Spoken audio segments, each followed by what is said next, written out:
반갑습니다. 생교평가단 신인상입니다. 박사입니다. 예, 오늘은 지금 제가 의대 생기부 필독서라는 책을 써가지고 좀 유명하잖아요. 그래서 좀 독서 얘기를 상대적으로 우리는 이제 실험이나 이과 중심으로 세특 쓰는 얘기를 많이 하다 보니까 좀 덜한 것 같아가지고 한번 이게 꼭 의대에 도움이 되는 책은 아니고요. 이제 전반적으로 도움이 될 만한 책을 최근에 읽어서 오늘은 책 얘기를 좀 하면서 생기부 필독서 앞으로 이렇게 해서 여러분 이제 독서 활동이 이제 생기부에 그러니까 대학에서 볼 수 없다고 해서 대학이 독서를 원하지 않는다 이건 아닙니다. 이제 서울의대는 정말 독서를 해야 될 거고 나머지 의과 학생이라고 해도 독서를 통해서 문해력을 왜냐하면 요즘 전반적으로 유튜브나 넷플릭스 때문에 이제 여러분은 인스타그램까지 해가지고 이미지 과잉 시대에 살아서 문해력이 떨어지잖아요. 그래서 어딘가에 독서 흔적을 남기는 게 좋아요. 독서 활동이 아니라고. 그래서 한번 오늘 여러분들에게 소개해드릴 책은 이제 브루노 프라이젠베르퍼. 제가 이걸 도저히 외울 수가 없어가지고요. 여기 일단 이렇게 입력을 해놨습니다. 독일의 저널리스트이자 철학자로 이 비슷한 철학자가 미국에도 있어요. 우리나라에도 꽤 많이 팔린 소크라테스 익스프레스의 저자 에릭 와이너라는 사람이 바로 이런 스타일로 쓰는 거예요. 처음 듣습니다. 이 출판사가 이제 그 유명한 3프로TV. 3프로TV가 요즘에는 요즘 참 또 주식 얘기하게 되는데 주식 시장이 워낙 안 좋잖아요. 미국도 안 좋고 우리도 안 좋고 하니까 교육 입시서를 많이 냅니다. 교육 관련된 책을 내기 시작한 거죠. 그래서 바로 세상을 정말 이 세상이라는 건 어떻게 보면은 너무너무 방대하고 이런 걸 환원주의라고 하는데 딱 한 문장으로 요약해버리는 거. 근데 그런 건 분명히 문제점은 있어요. 근데 이 책을 읽으면서 이것만 읽어보면 진짜 서양사나 세계 인류사 같은 것이 자연스럽게 이해가 되는 어떻게 보면 세상이 5가지 원소로 구성되어 있다는 말처럼 세상은 딱 10개의 문장으로 11개인데 정확히는. 그래서 여기서 이 책에서 이 저자가 이 철학자이자 저널리스트 저자가 고른 문장이 이거예요. 첫 번째는 소크라테스입니다. 너 자신을 알라? 꺼일 것 같은데 아니에요.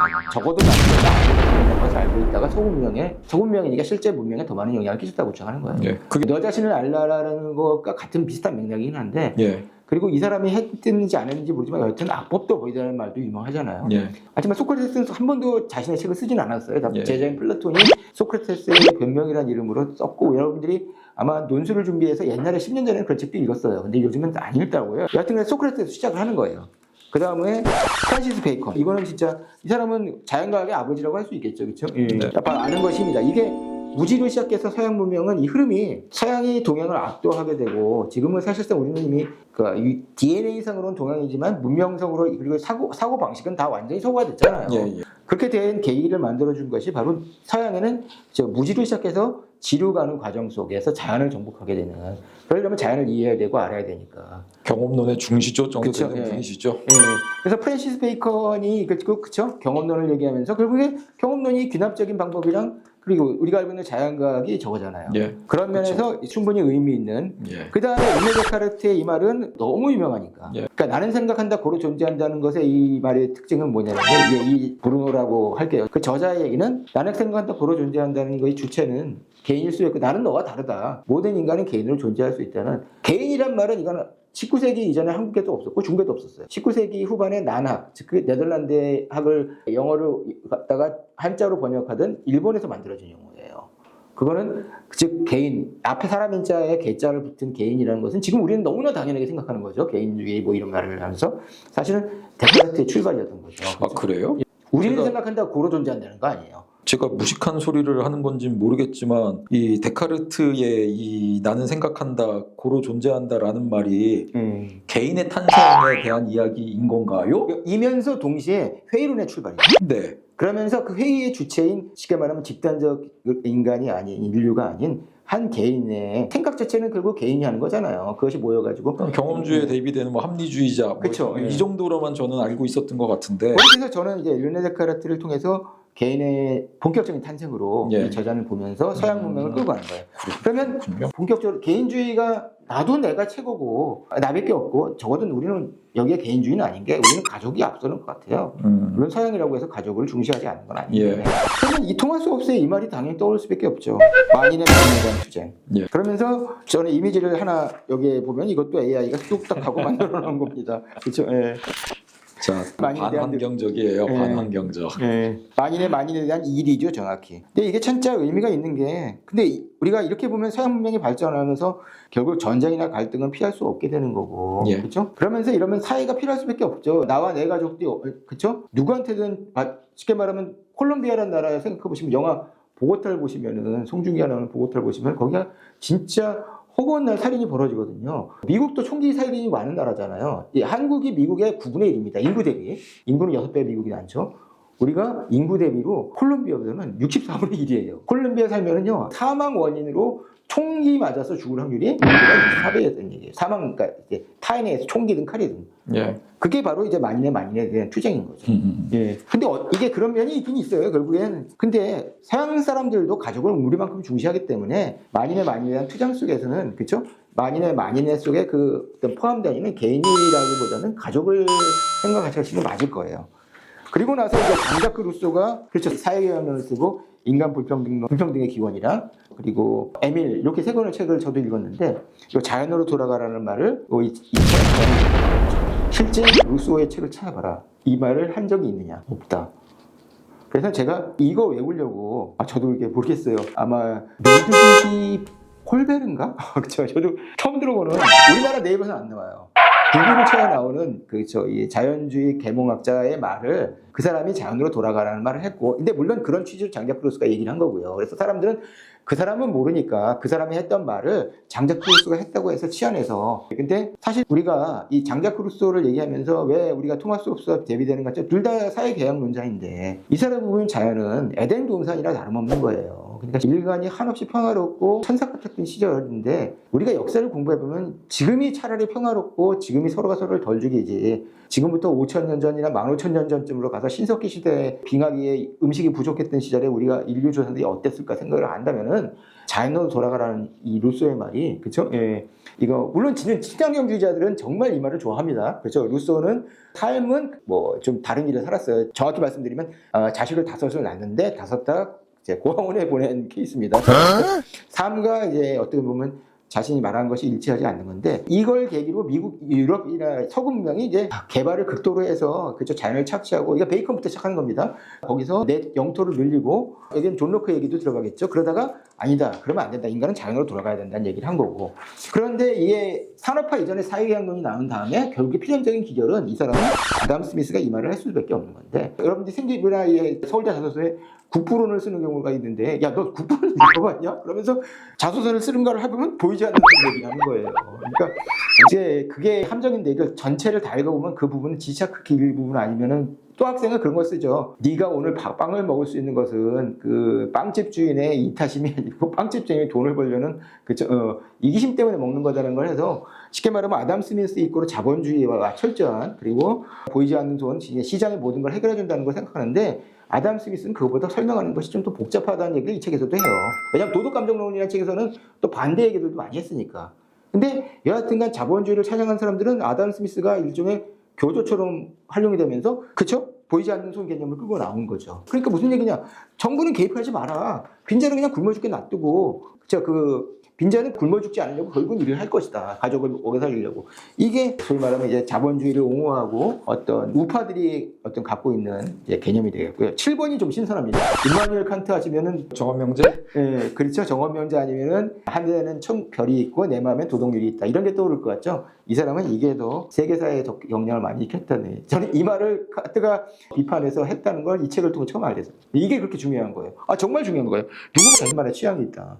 취향에 대해서는 논하지 말라는 거예요. 이게 무슨 얘기냐면, 미국이나 영국을 생각해 보시면 이 자본주의가 발전한 날에는 다양성이 강조되는 측면이 있거든요. 그러면 예를 들어서 취향이라는 걸 얘기할 때 여기서 약간 표현이, 취향을 얘기하면 대표적으로 성적 소수자가 떠오르잖아요. 물론 칸트는 절대 그쪽으로 이제 성적 소수자는 아니었지만, 그 문제는 절대, 저는 저 취향보다는 DNA에 가깝다고 생각하는데, 여튼간 취향에 관해서는 절대, 그쵸? 누가 예를 들어가지고 지금 비틀즈가 위대하니 BTS가 위대한 얘기를 하는 것 자체가 이게 막 웃기는 얘기란 얘기예요. 취향은 절대 논할 대상이 아니라는 겁니다. 이 말이 그렇게 중요하다는 거예요. 이걸 통해서 아비투스를 비롯해가지고 서양의 문화라는, 그리고 지금의 비틀즈부터 시작해서 서양의 영화라든지 이런 게 다 쉽게 말하면 한 가지 취향만 갖고 있는 사회가 있다고 가정하면 거기서 문화라는 게 나올 수가 없잖아요. 그래서 취향은 절대 공격의 대상이 아니다라는 것이 칸트의 철학보다도 더 중요한 것으로 이 저자는 얘기하고 있더라고요. 그 8번의 루트비 포이어바는 이건 인문학을 전공한 사람만이 알 겁니다. 이게 누구냐면요. 이게 1800년대 초반에 활동했던 독일의 청학자인데 헤겔이랑 마르크스를 연결시켜서 변증법으로 둘을 연결시켜준 사람이에요. 예. 포이어바를 철학자. 그래서 이제 젊은 시절에 마르크스가 이 사람을 많이 연구하고 좋아했는데 저는 이 사람이 이 말을 했다는 거는 저는 몰랐어요. 근데 맞는 얘기예요. 인간은 그거 맞습니다. 예, 그렇죠. 이거만큼 우리 분자생물학을 전공하신 그렇죠 박 선생님이 동의하실 것 같아요. 이게 어떤 식품영양의 아버지가 한 말이 아니고요. 이거는 관념론이라 포이어바라는 철학자가 한 말이 맞고요. 저는 이게 여기에 인간은 그가 꿈꾸는 것이다. 입학사정관들은 아마 1학년들한테 그런 얘기를 하게, 너는 네가 꿈꾸는 것이다라고 얘기할 거예요. 근데 제가 그리고 막 이런 걸 재미있게 하면서 저는 항상 챗GPT나 제미나이나 5개 그 AI를 동시에 켜놓고 제가 읽은 걸 반응들을 보면서 제가 복기를 하고 항상 메모를 남겨두거든요. 그래서 제가 숙제를 한 거죠. 포이어바가 이 말을 했다는 건 다 아니까 내가 똑같이 인공지능은 점점점 그가 옹호하는 것이다라고 문제를 출제했어요. 그 이것들로 5개가 똑같은 대답을 하더라고요. 뭐라고 대답했나요? 학습하는 데이터다. 본질인 거죠, 이게. 네. 예, 인간한테 먹는 거랑, 인간은 사실 먹는 거 빼면은 뭐가 남는가. 우리나라 그렇게 먹방을, 그리고 흑백 요리사를 좋아하는 거 보면 사실상 먹는 거, 우리나라는 먹고 사는 집이라고 하지, 사고 먹는 집이라고 하지 않잖아요. 먹는 게 더 중요한 나라예요, 우리는. 먹는 게 진심입니다. 저도. 사실은 인간은 진짜 그가 먹는 거 그대로고요. 그렇죠? 여러분의 소위 말하는 마이크로바이옴이든 뭐 이렇게 그런 쪽의 장에 대해서 관심을 가져야 되는 대학 교수들이 관심 갖는 이유도 이 말에 그렇죠? 예. 그건 잘 모르겠습니다만 하여간 먹는 건 좋아합니다. 그 다음에 이제 칼마르크스로 이어지죠. 인간의 존재가 의식을 규정한다. 이것도 사실은 먹는 거랑 비슷한 게 의식이 즉 내가 부르주아 의식, 내가 부르주아의 그 미술을 그리고 부르주아의 영화를 좋아한다고 해서 여러분이 부르주아가 되는 게 아니란 얘기예요. 그때는 부르주아죠. 여러분이 이재용 회장의 아비투스를 따라가지고 내가 이재용 회장처럼 지적으로 그렇게 문화적으로 살면서 나는 이재용의 같은 그런 삶을 이게 불가능하다는 겁니다. 그냥 여러분들의 생각이나 여러분의 의식은 소시민입니다. 그렇죠. 소시민, 여러분이 벌고 있는 돈의 액수만큼 예. 그러니까 칼마르크스의 자본은 솔직한 거잖아요. 그러니까 그게 전혀 다르다는 얘기예요. 결국 그것을 평화적으로 우리가 끌고 가는 게 현재 자본주의 목표인 거고 칼마르크스를 추종하는 지금도 그런 사람들이 일부 남아있긴 하죠. 근데 결국에는 거기에 대한 갈등이 극한으로 갈 것이라고 주장하는 거고요. 우리는 꼭 칼마르크스가 얘기했던 갈등은 아니지만 여하튼 묘한 식의 갈등으로 지금 우리 사회가 분열되어 있는 건 분명한 것 같고요. 의식이 존재를 규정했으면 좋겠는데 예, 존재가 의식을 규정하나 봐요. 예, 그거는 분명한 것 같고요. 그 다음에 10번째가 찰스 다윈. 이것도 뭐 근데 보면 이제 적자 생존이 이 사람은 제일 더 중요하다. 네. 왜냐, 찰스 다윈은 이거로 설명되는 게 아니라 자연 생태계로 설명이 되는데 예. 사람들은 특히 이 적자 생존만을 강조하고 이건 사실은 허버트 스펜서에 더 강한 찰스 다윈은 물론 동의는 했지만 근데 우리는 이 너무 적자 생존이라는 말에 꽂혀 있는 것 같아요. 대한민국 사람들은요, 한국은 저희가 살면서 느끼는 거지만 그런 경쟁이 너무 과도하고요. 그리고 이제 시키면 승패에 너무 집착이 강하고요. 이기고 싶어 하고요. 그래서 적자 생존이란 말을 여러분이 생각해 보시면 생존 경쟁 해보세요. 여러분이 오징어 게임의 1등은 그죠? 성기훈 한 명밖에 안 되잖아요. 그럼 나머지 425명의 목숨과 426억이 그죠? 이렇게 되는 사회가 그렇지만 그게 적자 생존인 거죠. 근데 이거를 싫어하면서 우리는 너무나 이걸 또 좋아하고 끝까지 끌고 가는 경향이 있어요. 그렇죠? 여하튼간 끝장을 봐야 끝장을 이 적자 생존이란 말이 인류 역사를 사실상 지금은 지배하고 있는 단어입니다. 예. 국제 관계도 그래요.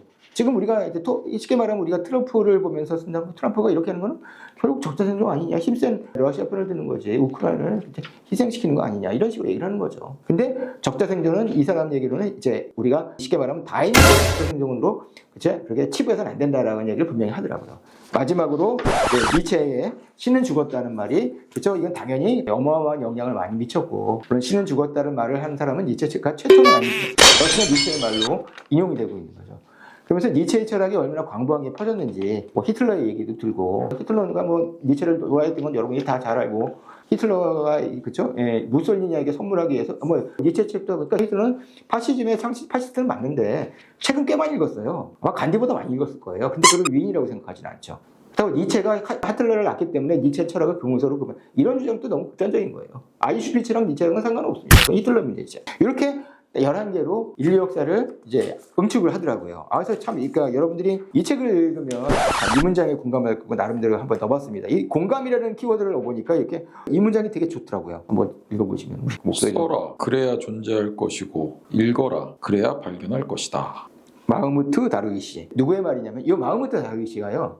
제가 이제 지난번에 한강에 관련된 우리 몇 개 찍었잖아요. 한강 관련된 얘기가 역시 올해 생기부에도 좀 문과든 이과든 많이 나오는 경향이 있는데 한강은 되게 내면적인 작가고 서정적이 그리고 날카로운 어떤 감각적인 문체를 쓰는 작가잖아요. 그리고 또 저항 정신이 있는 작가고 해서 요 다르윗이라는 시인을 좋아하는데 이 시인의 작품이 우리나라에 유일하게 출간된 한 권이거든요. 이 사람이 팔레스티나, 그러니까 쉽게 말하면 그때 한강 작가가 무슨 세상이 전쟁인데 무슨 노벨상 받다고 좋아할 일이냐고 했을 때 그 전쟁은요 러시아 우크라이나 전쟁이 아니라 팔레스타인 이스라엘 전쟁이었고 이 한강 작가가 이 시인의 영향을 많이 받았어요. 이 시인의 시를 좋아하고 한강 작가의 책을 읽어보면은 아마 요 마흐무트 다르윗의 어떤 영향 같은 걸 느낄 겁니다. 이게 무슨 얘기냐? 생기부도 그렇고 여러분의 존재방 쓴다는 것이 결국에는 인터넷에 여러분이 올리는 걸 두고 존재를 증명하는 거죠. 그래야 여러분이 어떤 사실을 읽으려면 읽어야 되는 거고요. 그래서 나름대로 여러분들이 이렇게 좋은 문장들을 책을 읽으면서 한번 그리고 제가 한번 퀴즈를 한번 드려볼게요. 여기에 꼭 들어가야 되는데 빠진 문장을 하나만 고르시라면은 이게 결국 서구 중심의 세계사이지만 뭐가 있을까요? 저는 정말 중요한 문장 하나가 빠졌다고 생각해요. 주관식 아니었어요? 네. 한 힌트를 두자면은 이제 피디님까지 이 사람이 고대 그리스 철학에서는 사실은 제일 유명한 사람이고요. 학 선생님이 공부하시는 거의 모든 학문의 뿌리를 제공하시는 학문이 항상 아리스토텔레스가 없었던가요? 없었어요. 인간은 정치적, 사회적 동물자가 반드시 들어가야 되죠. 제가 볼 때 그거는 우리가 저는 그게 더 중요하다 생각하거든요. 정말 그 사람은 그만큼 통찰력이 그쵸. 인간은 정말 사회적이면서 정치적인 동물이거든요. 그게 더 컸던 영향 같아요. 아리스토텔레스가 있었으면 더 좋았을 것 같다. 그래서 마지막으로 이 책을 어떻게 녹일까? 이걸 한번 읽어봐 주시면 이거는 제 의견입니다. 읽어주십시오. 네, 그럴까요? 역사나 국어, 과학, 사회 등 1학년 때 교과서 때에 쓰면서 좀 이 책을 녹일 수 있을 것 같고요. 그리고 학자들에 대한 탐구와 그의 말이 사회와 인류에 미친 파장을 연구를 해보시는 게 좋을 것 같고요. 그의 말이 언급된 이제 쉽게 말하면 원전을 직접 찾아가서 읽었다. 최소 그 챕터는 읽었다. 그 정도로 그쵸 원전까지 읽었다는 그 흔적을 남겨주시면은 약간 좀 문과적인 그쵸 세팅이 되는 거죠. 진로 동아리 토론 등으로 세상을 바꾼 문장의 힘, 글과 말이 세상을 얼마나 바꿀 수 있는 이런 거로 토론하는 것도 괜찮아요. 이건 의대에도 통할 수 있을 것 같아요.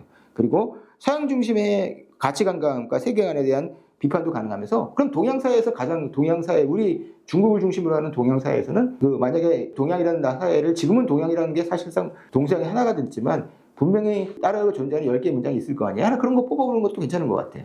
오늘 저희가 모처럼 제가 사실 독서 전문가로 저도 1년에 책을 한 1000권 읽잖아요. 아시지만. 그래서 책을 어마어마하게 많이 읽으면서 이 책을 한번 좀 아주 따끈따끈하게 나온 책이라 한번 여러분들 의대뿐만 아니라 이제 뭐 공대생도 1학년 때는 문이과 구별 없이 좀 어떤 탐구력을 보여주는 게 좋고요. 자유전공학부에 가실 학생들은요. 실험도 중요하지만 문과에서 탐구력, 서울 자유전공학부는 이번에 연세대학도 200명 정원의 10분의 1을 수시에도 첨단 이제 쉽게 말하면 진료학부로 뽑거든요. 자유전공학부 넣는다는 건요. 이제 문과생도 이과적인 거, 이과생도 문과적인 걸 해야 된다는 이 뜻이라고 생각하시면 돼요. 의대 생기부가 고일부로 다 퍼지는 거죠. 그러니까 다른 차원에서 지금 이 책 자체는 이를테면 어떤 11명의 대표작들을 이렇게 좀 이 주제 의식의 주제에 맞게 저자가 생각하는 어떤 그 스토리에 맞게 이렇게 배치를 한 건데 실제로 독서를 한다고 할 적에 정말 예컨대 어떤 아리스토텔레스의 뭔가 원전 번역본이겠지만 읽었다라는 게 요즘은 좀 무척 그런 생각이 들어요. 제가 개인적으로. 그러니까 요새는 진짜 책을 읽지 않는 시대고 심지어는 뭐 그러니까 인문사회계열 학생들도 그러니까 그건 뭐 인문학의 퇴조하고도 연관이 있는 것 같긴 하지만은 많은 인문학 그러니까 사회계열을 선택하는 학생들도 상경이라든지 이제 그러니까 사회대 쪽을 생각하지 인문학을 선택하는 학생들 찾기 어려운 것 같단 말이에요. 그런다고 했을 적에 어떤 독서를 해라 라고 할 때 정말 고전이라고 하는 거에 원전을 독파를 하는 게 도움이 될 것이냐. 뭐 예를 들어 저는 뭐 올해는 책 잘 안 읽고 있는데 작년에 성의 역사 푸코 예 그거 3권 되게 지하철 타고 다니면서 꾸벅꾸벅 돌면서 다 읽었었던 것 같아요. 그래서 거의 대부분 이제 그리스 시대에는 아리스토텔레스의 주장을 가지고서 그러니까 저작에서 이제 인용을 해가지고 이제 역사적인 맥락을 분석을 하고 그랬는데 어쨌든 그런 어떤 고전 자체를 읽는 게 좋다고 생각을 하세요? 아니면 어떤 뭐 현대적인 고전, 예를 들어 정의란 무엇인가 이런 것들도 요즘은 고전의 반열에 있는 것 같고 뭐 그렇긴 합니다만 진짜 우리가 100년, 200년 전에 진짜 그 고전들에 대한 어떤 그 독서 판단은 어떻게 하세요? 네, 그거에 대한 조언을 드리자면요. 이게 서울대를 희망하느냐 서울대 외에 다른 대학이 목표이냐에 따라 다른데 서울대는 이제 유일하게 소위 말하면 진로 역량이라고 불리는 전공 적합성에 대한 평가라기보다는 지적 호기심이라는 측면으로 독서를 강조하잖아요. 그럼 뭐 서울대는 뭐 어떤 책이든 읽어도 좋다고 얘기는 하지만 제가 볼 때 요즘엔 이과가 의대가 너무 강해져서 옛날만큼 서울대가 입시나 이런 걸 어떤 결정력을 어떤 헤게모니를 행사하는 시점은 아니지만 여러분 정말 서울대를 생각하신다면은 1학년 때부터 독서를 하실 때 정의란 무엇인가를 책같이 현대판 어떤 고전이라고 불릴 만한 책도 있는 게 중요하지만 그 분야를 여러분들이 특히 서울대 철학과나 동문과 혹은 영문과 국문과 이런 어문계열 인문학을 전공하실 것이 그리고 수시로 그쪽으로 쓰실 게 확실하다면은 가능하면 원전까지 찾아 읽는 노력을 하시는 게 좋습니다. 이를테면은 그런 사회대 같은 경우에는 지금 여기 있었던 책들 중에서는 국부론 정도밖에 사회과학 그렇죠. 리바이어드, 토마스 홉스천. 그러니까 그 정도의 어떤 고전을 읽는 노력은 해봐라. 그렇죠. 예. 그 대신 여러분이 면접 때 물어볼 확률이 높은데 면접은 제가 입문는 데는 기출제시문 풀고 나서 분명히 책과 관련된 건 질문을 하니까 그럴 땐 솔직히 그 책의 어느 챕터를 읽었다. 그 책의 챕터에서 나는 이런 감상을 했다가 솔직하게 봐주는 게 좋죠.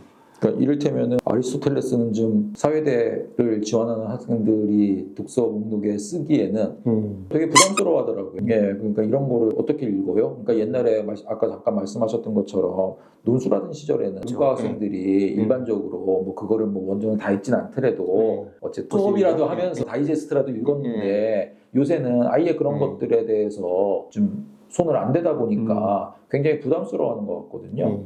그래서 제 생각에는 여러분 지금 세상에 바꾼 문제안들은 그냥 여러분 이 11개의 문장을 외우라는 뜻이 아니고요. 그러니까 이걸 계기로 해서 여러분의 사고를 그쵸, 수평적 혹은 수직적으로 확장을 시켜서 여러분이 굉장히 융합적이면서 그리고 통섭적인 학생이다. 그리고 내가 항상 이렇게 연결을 생각한다는 걸 만들기 위해서 왜냐하면 이 저자도 연결의 방식을 택하기 때문에 그렇게 한 거거든요. 가능하면 신간을 많이 읽으시는 게 좋고요. 그러니까 이제 원전이나 고전에 대한 가치는 서울대 교수를 인정하는데 꼭 서울대가 아니라면 그리고 이제 서울대도 아는 거예요. 그 원전을 읽는 게 얼마나 어렵고 두껍고 그런 것들을 읽기 위해서 또 희생해야 될 시간이라는 게 있잖아요. 그럼 내신은 또 필연적으로 떨어지고 뭐 이런 과정들을 알기 때문에 여러분이 어느 정도의 시간을 투자해서 쓰시려면요. 생기기에는 가능하면 신간을 남기는 게 좋습니다. 일단 뭐 무슨 말씀이신지는 이해했습니다. 네, 알겠습니다. 마치겠습니다.